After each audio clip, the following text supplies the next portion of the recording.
Next up, and as Parliament resumed this week, ScoMo just wanted to put the Lib spill behind him and move on. The events of the last more than 2 weeks ago resembled a Muppet Show, as I said in the Parliament, and that's why the curtain has come down on that Muppet Show and an absolute new curtain has lifted up. Yeah, it was just like the Muppet Show. Remember that episode of the Muppet Show where Gonzo murdered Kermit and then Fozzie took over and started talking shit about trans kids? Waka waka waka! Staying in Canberra and with its women problem making the news, the Liberal Party edged closer to the unthinkable. The concept of quotas in the Liberal Party has been brought up again, this time by another senior Liberal woman, Susan Lee. I've never been a fan of quotas, but I must say, recently I've wondered whether we should consider them. Hang on. You can't just increase the number of women in the Liberal Party by putting more women in the Liberal Party. I mean, what do you think this is, a well-known issue with a clear solution? I mean, come on. We need someone to come up with a harebrained, quick-fix scheme that will never work in practice.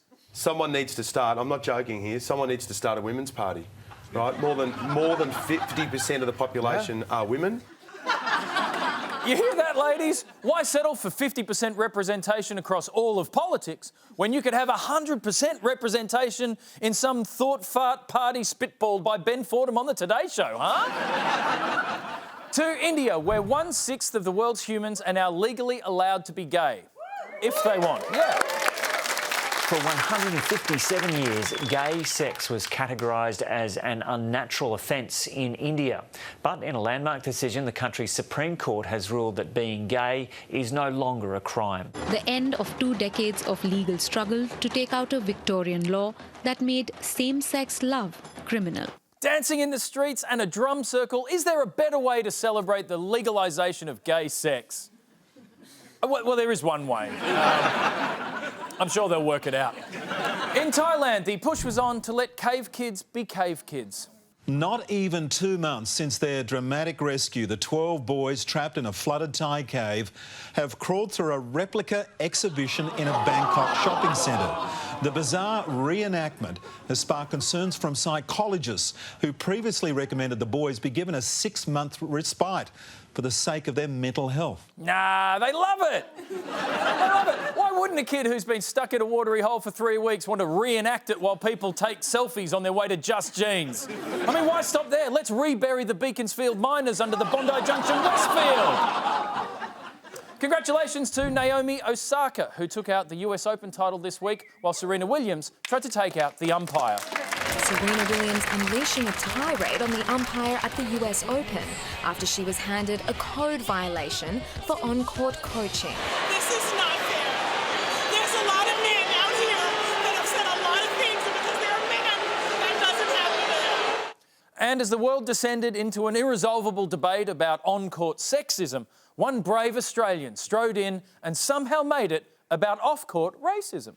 When Herald Sun cartoonist Mark Knight produced this, he said it was simply a reflection on Williams' actions. It's been met with global outrage, calling it racist and sexist.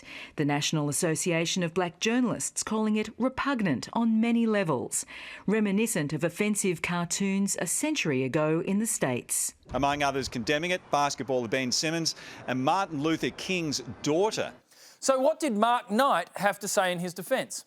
I don't know how you draw an African-American person by not making them look like an African-American person. Hang on. You drew this cartoon of Aretha Franklin just last week and it didn't kick off a global shitstorm. Now, if Mark Knight didn't realise that this cartoon is dangerously close to this cartoon, it doesn't make him a racist. It just makes him ignorant. And that's fine. Australia is great at being ignorant. Yet we needed Harry Connick Jr. to tell us that blackface was bad. I mean, who knew?